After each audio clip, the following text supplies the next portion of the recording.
Vista do dia. Exatamente. O vereador Vitor Rocha está em seu primeiro mandato pelo Partido Progressistas, né, e tem como principal bandeira a defesa da saúde pública de qualidade com resultado. Ele é presidente da Comissão Permanente de Saúde, da Comissão Permanente de Agropecuária e também do Agronegócio, e vice-presidente da Comissão Permanente da Indústria, Comércio e Turismo na Câmara de Vereadores. É idealizador e médico mastologista do projeto Casa Rosa.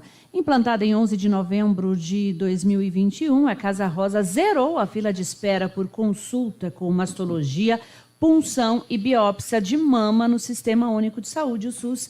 Desde a inauguração, mais de 5.400 atendimentos entre primeira consulta e retorno. Também foram realizados, por meio do projeto Casa Rosa, 1.811 ultrassonografias, 797 mamografias, 815 biópsias, sendo confirmados 100 pacientes com câncer de mama que já foram encaminhados para tratamento. Dr. Vitor Rocha, bom dia. Bom dia, Eva. Bom dia, Joel Silva. Bom dia, Abner. Bom dia a todos da Rádio Livre.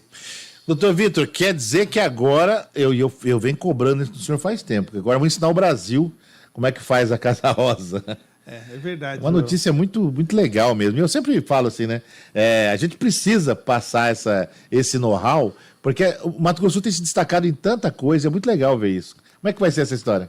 Na verdade, nós tínhamos já uma programação, eu faço parte da Sociedade Brasileira de Mastologia, e a Casa Rosa começou a ganhar notoriedade a partir do momento que a gente publicou os resultados do projeto Casa Rosa na Sociedade Brasileira de Mastologia Regional São Paulo.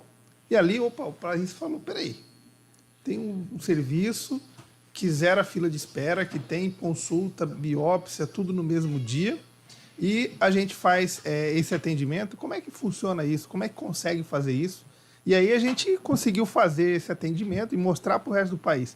E eu já havia sido convidado para ser palestrante no Congresso Brasileiro de Mastologia, numa mesa redonda, junto com o Nelson Taik, junto com o Henrique Prata, quer dizer, o Nelson Taik, ex-ministro da Saúde, o Henrique Prata, que é o dono do hospital de Barretos, e nós... Uma referência, o Henrique, né? Uma referência para o país, e a gente vai fazer parte dessa composição, quer dizer, levando um projeto que acontece em Campo Grande, que atende mais de 34 municípios, que é a macro-região de Campo Grande e também a macro-região de Corumbá, que é Corumbá e Ladário. E a gente, nessa semana, nós tivemos o convite da Sociedade Brasileira de Mastologia para apresentar no CONASEMES, amanhã em Brasília, para o resto do país. Então, o CONASEMES é o Conselho das Secretarias Municipais de todo o Brasil. Então, são mais de... Todo município tem a Secretaria de Saúde, e esses secretários estarão nesse evento. Alguns presencialmente, outros à disposição online. Então, para justamente lá, nós vamos ter uma participação para justamente mostrar como é feito o projeto Casa Rosa. Através do projeto Casa Rosa, nós fomos convidados para fazer parte da diretoria da Sociedade Brasileira de Mastologia no Departamento de Políticas Públicas. Então, tudo que tem de política pública no país, nós somos um dos representantes. Se não me engano, somos em 5, eu, a doutora Sandra do Rio de Janeiro, o professor Bruto de São Paulo, a doutora Paula de Sergipe. Então, a gente está aí entre os 5 mastologistas da diretoria dessas políticas públicas. E é muito interessante a gente levar essa experiência para o resto do país. É algo, o ineditismo, na verdade, assim, o que é que chama atenção no projeto Casa Rosa? É você fazer tudo num lugar só. O paciente vai para uma consulta com o mastologista, faz a consulta, na sala ao lado tem a mamografia, na outra ao lado tem o ultrassom. Precisou fazer uma biópsia? Já faz a biópsia no mesmo tempo. Em 2 semanas, a gente tem uma lei que tem que ter o diagnóstico em 30 dias no país, que essa lei, na maioria dos lugares, não é cumprida. A gente, em 2 semanas, eu já tenho o resultado da biópsia, é benigno, pode ficar tranquilo, nós vamos para o segmento, ou é benigno, precisa de um tratamento cirúrgico, ali mesmo a gente já encaminha, ou é um caso de câncer de mama, essa paciente imediatamente já é encaminhada para o tratamento oncológico, seja para cirurgia, seja para fazer a quimioterapia, porque os conceitos na mastologia mudaram muito. Então, quando eu fiz residência lá na USP em Ribeirão, em 2005, 6, 7, 8, o que acontecia? O tratamento oncológico era de uma forma. Hoje, a gente trata o paciente com câncer de mama de maneira personalizada, individualizada. Um tumor de mama que é pequeno, mas se ele tiver uma biologia molecular de agressividade, que a gente chama de triplo negativo ou HER2, a tendência é começar a fazer quimioterapia com tumores, às vezes, com 2 centímetros. 1 centímetro, se ele for um triplo negativo, a gente já indica quimio neoadjuvante, que a gente fala. E isso são fases do tratamento, que o tratamento do câncer de mama ele é multidisciplinar. Tem cirurgia, tem quimioterapia, tem radioterapia, tem hormonioterapia, tem terapia-alvo. Então, ou seja, qualquer uma, e cada paciente, de acordo com o tamanho do tumor, a idade da paciente, condições clínicas da paciente e a biologia molecular do tumor, a gente define um tratamento personalizado. E aí o diagnóstico precoce ele é fundamental, né? Quando a gente faz o diagnóstico precoce, e no país a gente tem mamógrafos suficientes para fazer mamografia de toda a população, rastrear toda a população, mas pouco mais de 20% da população entre 50 e 69 anos, pouco mais de 20%, em torno de 22% da população faz a sua mamografia. Então, as mulheres, a gente precisa chamar a atenção. Muito baixo esse número, né? E aqui no Mato Grosso do Sul não é diferente, então a gente precisa chamar e convidar. Então, essa participação aqui na rádio com os seus ouvintes, através dessa divulgação, é de fundamental importância. E nós orientamos a mamografia anualmente a partir dos 40 anos. Então, toda mulher, mas eu não sinto nada. Vai no médico ou vai na enfermeira, no postinho perto da sua casa, na UBS, Unidade de Saúde da Família, pede a mamografia. Não tem uma fila de espera para a mamografia. E a gente sabe que o que salva as vidas, a mamografia reduz mortalidade em torno de 40% na população entre 50 e 69 anos. E em torno de 25% é a redução da mortalidade entre 40 e 49 anos. Então, a partir dos 40 anos, todas as mulheres precisam estar atentas. E se ela sentir um exame, no seu autoexame, um nódulo na mama, ou o médico ou a enfermeira sentir um nódulo, ela precisa ser encaminhada ao mastologista. Na casuística que nós temos, nós fizemos o diagnóstico da paciente de 23 anos. Quer dizer, fora da faixa etária que você espera ter câncer de mama, fora da faixa etária até de rastreio. E o que chamou a atenção, que os dados aqui, mais de 30% das pacientes que a gente fez o diagnóstico tinham 50 anos ou menos. Mais de 20% das mulheres com 40 anos ou menos. Então, ou seja, chamando a atenção para a importância do autoexame, do exame clínico uma vez por ano no médico. Preciso fazer o exame das minhas mamas para prevenção. Se tiver uma alteração, a gente faz ultrassom. E com 40 anos ou mais. Então, a gente participou da formação de um documento da Sociedade Brasileira de Mastologia que vai ser apresentado lá no CONASEMES. Então, vai ter a apresentação primeiro da doutora Paula, representando a Sociedade Brasileira de Mastologia, e eu também representando a Sociedade Brasileira de Mastologia, na segunda parte da nossa participação nesse evento. E aí, na primeira parte, a gente vai fazer exatamente as diretrizes, ou seja, tem 3 diretrizes que a gente falou que é uma ação local, mas com a redução da mortalidade materna, que a gente chama de um grupo de incentivo à redução da mortalidade materna, da mortalidade pelo câncer de mama, que também é um outro tema que eu tenho estudado bastante, a parte da obstetrícia, mas depois a gente vai falar isso. Aprofundar. Mas Doutor, a gente, só para concluir, se puder, então são 3 diretrizes. Uma, orientar o rastreamento e a informação da população, treinamento dos profissionais é a primeira fase.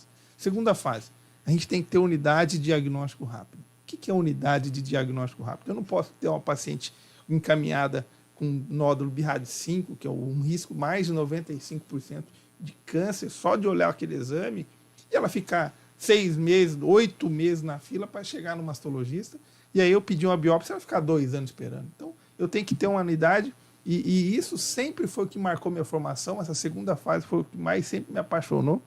é o que eu mais gosto, é exatamente ter a possibilidade de fazer um diagnóstico rápido. E isso a gente faz muitas vezes na primeira. E a gente tem se destacado com o projeto da Casa Rosa, junto com a nossa equipe toda de trabalho, uma equipe multiprofissional. A gente tem um compromisso com as nossas pacientes de fazer um diagnóstico de preferência no primeiro dia que ela vai lá, já consulta, já faz o ultrassom, já faz a core, em 2 semanas eu entrego essa biópsia. Isso é a unidade de diagnóstico rápido, e é onde a gente vai se destacar e vai mostrar para o resto do país que é possível oferecer uma mastologia de qualidade. E o terceiro pilar, João, é o tratamento adequado. Então, se precisar fazer cirurgia, faz a cirurgia. Se precisar fazer rádio, se precisar de quimioterapia, o hospital precisa disponibilizar as drogas para o oncologista fazer o seu tratamento oncológico adequado, de acordo com a literatura nacional e internacional. Então, esses 3 pilares, e cada um deles, a gente vai mostrar isso no Congresso Brasileiro de Mastologia, que vai ser em São Paulo, na abertura do Outubro Rosa para o país. Então, é onde todos os mastologistas do país e muitos de fora dos Estados Unidos, de São Paulo, da Austrália, da Argentina, do resto do mundo, vêm para o maior evento de mastologia da América Latina, e a gente tem esse grande encontro, e a gente é a primeira vez que eu fui convidado para ser palestrante, justamente para apresentar a Casa Rosa. E amanhã estaremos em Brasília, apresentando no CONASEMES, que é onde todos os secretários municipais das capitais e do resto do país se comunicam ali. Então, é muito interessante. E a gente fica muito feliz de oportunizar isso às mulheres de Campo Grande. É legal poder levar isso, né, para fora e mostrar que a gente tem o que mostrar. Por falar em Campo Grande, né, agora, final do mês passado, aí teve uma prestação de contas da CESAL, né, da Secretaria de Saúde do município. O que foi apresentado? O que o senhor pôde notar de melhora ou não? Como é que foi? João, a gente tem visto com grande preocupação a saúde, né? Não adianta falar, mas o executivo agora, a prefeita do seu partido, o secretário... Eu ia falar isso aí. O secretário é vereador lá também junto contigo, é vereador licenciado. Na verdade é o seguinte... Médico.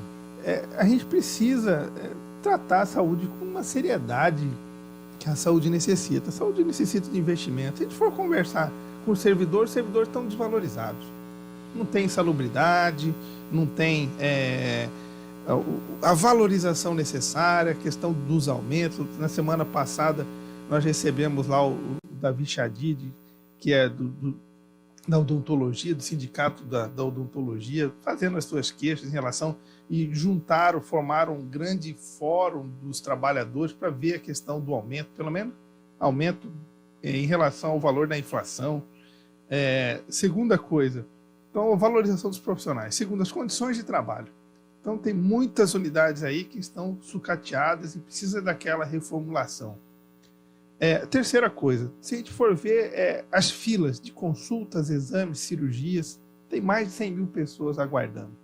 Quer dizer, a gente precisa ter uma estratégia, um planejamento para zerar essas filas. Tem que ser parceria do município com o governo do estado, com o governo federal. E outra coisa importante, os hospitais. Quando o paciente precisa de uma vaga no hospital, a gente precisa dar condições aos hospitais trabalharem da melhor maneira possível. E a saúde tem custo. E aí a gente precisa investir para que os hospitais tenham essas condições de atender o que já estão atendendo e atender ainda mais as necessidades do município. Então a gente precisa, há uma superlotação nos hospitais, há um subfinanciamento de cada hospital.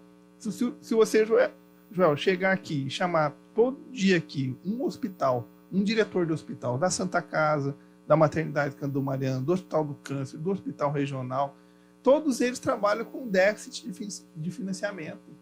Como é que você vai trabalhar dessa forma? No primeiro mês você não paga um fornecedor, no outro mês você não paga o outro. E aí assim vai. Mas vai chegar um momento que aí você vai lá, não tem onde um recurso. Aí você vai lá, faz um empréstimo. No outro mês, começa a ter aquela... Então, quer dizer, vai só piorando a sua situação. Então, a gente precisa alavancar esses hospitais, dar oportunidade, fazer os mutirões de consulta, exames e cirurgias. Tinha falta de medicamento, a gente ficou sabendo aí em janeiro, fevereiro, faltou até de pirona.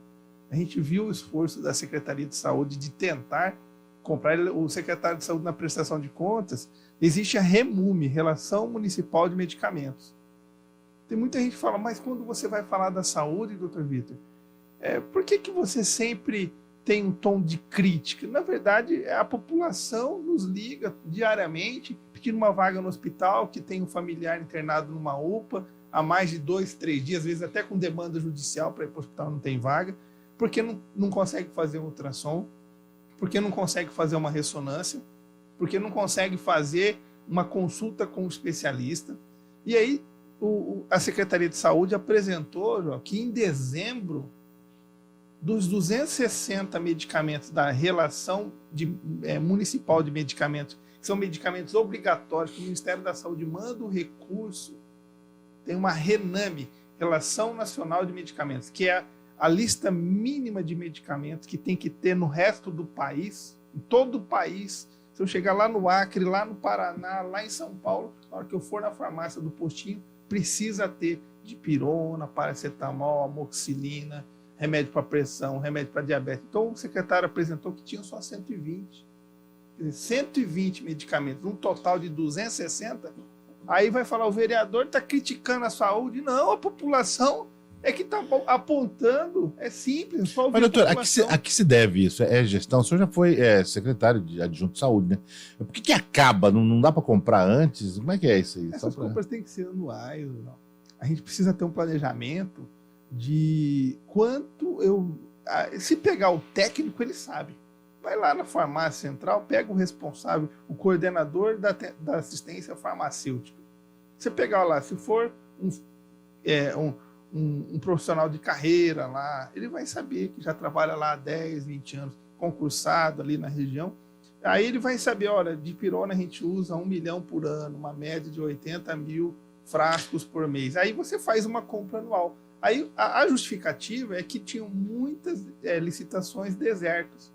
E aí nós fizemos uma audiência pública na Câmara, onde a gente entregou 12 itens que eram problemas sérios da saúde e quais seriam as possibilidades de solução. A gente trabalhando para ajudar o Executivo. Porque a gente não quer ficar aqui criticando. A gente quer chegar e falar, olha, a gente precisa dar a oportunidade de Campo Grande alavancar, melhorar a sua saúde, melhorar a qualidade de vida das pessoas, que é a razão pelo qual a gente está na política. Se não for para transformar, para melhorar a vida das pessoas, ficamos em casa. Tem umas coisas inadmissíveis, né?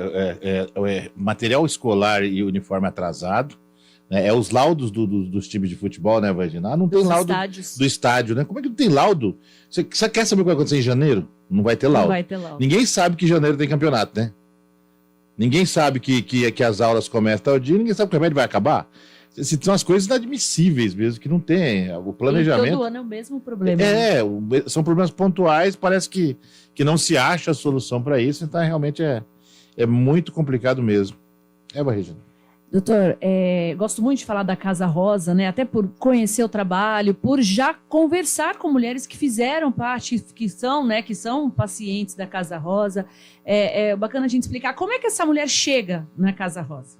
Na verdade, o projeto Casa Rosa, a paciente chega através de um encaminhamento pelo sistema de regulação, regulada pelo Sistema Único de Saúde. Então, ela vai num postinho perto da casa dela, na unidade de saúde da família ou unidade básica de saúde, e faz os seus exames preventivos. Olha, eu preciso fazer a minha mamografia. Então, se eu tiver 40 anos ou mais, é hora de procurar. Se a mamografia minha tiver feita há mais de um ano ou nunca fez, vai no postinho, pede o encaminhamento.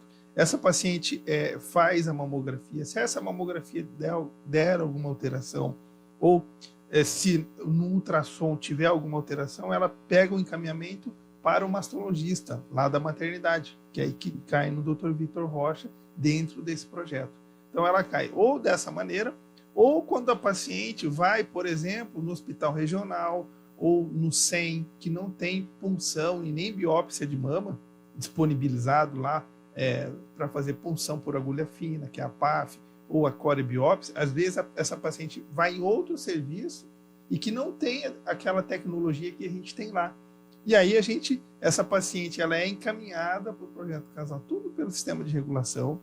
O meu sonho é abrir isso aí para a população ir lá fazer sua prevenção. Então eu tenho um sonho ainda de ter um lugar da gente ter a oportunidade, a mulher chegar e falar, eu quero fazer minha prevenção, ela vai lá, passa na equipe multiprofissional, com a enfermeira, com a assistente social, com o mastologista, faz o seu exame, ultrassom, sua mamografia, de acordo com os protocolos, e aí ela consiga ali fazer esse acompanhamento. Ainda não chegamos nesse ponto. Estamos no ponto da paciente chegar. Então, 2 formas de entrada. Ou quando é solicitado pelo sistema de regulação, uma punção ou uma corebiópsia em outro serviço que não tenha isso. Então, era algo, Joel, que me incomodava. De onde surgiu a Casa Rosa? Do incômodo de um profissional que trabalhou. Eu sou concursado no Hospital Universitário, sou concursado na Prefeitura, no SEM, estou licenciado já para dar conta do mandato eletivo como vereador. E a gente tem essa disponibilidade desde o dia 11 de novembro de 2021, de toda sexta-feira, durante o período da manhã e no período da tarde, a gente faz esse trabalho nosso de maneira da minha parte, sem nenhum tipo de ganho, de maneira voluntária. Eu sou um fã do voluntariado.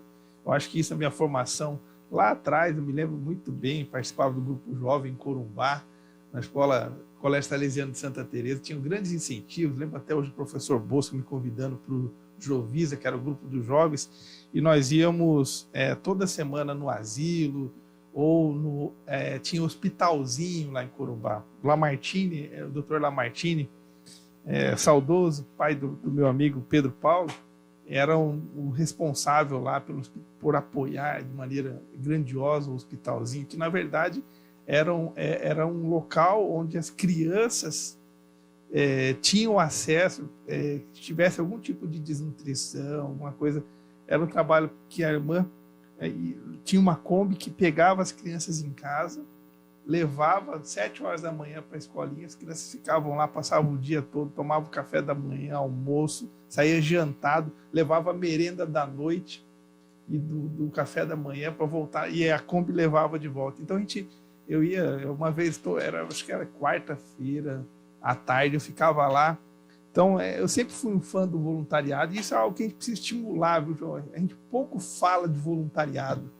E isso é algo que muda e transforma. O brasileiro fala pouco, né, doutor? Isso é currículo nos Estados Unidos, né? O americano ele tem que ter, né, esse voluntariado, valoriza muito. Então precisavam ter essa cultura também, de devolver, né, para a sociedade bem, alguma né? coisa. Poder né? ajudar o próximo. E quando você vê que um trabalho assim, que se a gente for pensar, é um trabalho despretensioso de um médico mastologista que chegou em novembro e pediu a relatório, olha, tem mais de 1.000 pacientes aguardando por consulta em mastologia, a oferta são 120 vagas por mês, quer dizer, a paciente demorar 8 meses para chegar no especialista com a suspeita de câncer, aí ela chega lá e pede ultrassom, tinha 2.000 mulheres na fila, aí quando você pede a biópsia e você vê na regulação, está escrito assim, sem prestador, há mais de 2 anos, quer dizer, eu falo, aquilo me incomodava, João. Eu falei, eu tenho que fazer alguma coisa para devolver para a sociedade a confiança que ela nos deu, né, de representá-la.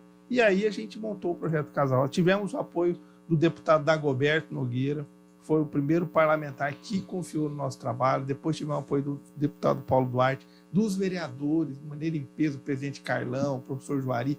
Eu não vou numerar aqui porque são os 28 vereadores que sempre apoiaram o projeto da Casa Rosa. É algo que depois tivemos o apoio do ex-prefeito Marquinhos Trade, da prefeita Adriane Lopes, para que a gente pudesse fazer isso. E o que é o bacana? O bacana é que é mostrar agora, nossa missão é muito maior. Nós já cuidamos, zeramos a fila, né, de toda a população que precisava ser atendida. A gente ofertou no primeiro momento 320 vagas por mês, quer dizer, em 3 meses a gente ajudou a zerar a fila de mastologia. Tinha aproximadamente 300 pacientes aguardando biópsias de mama. A gente semanalmente encaminhava algumas pacientes do sistema de regulação e fazemos essa atenção.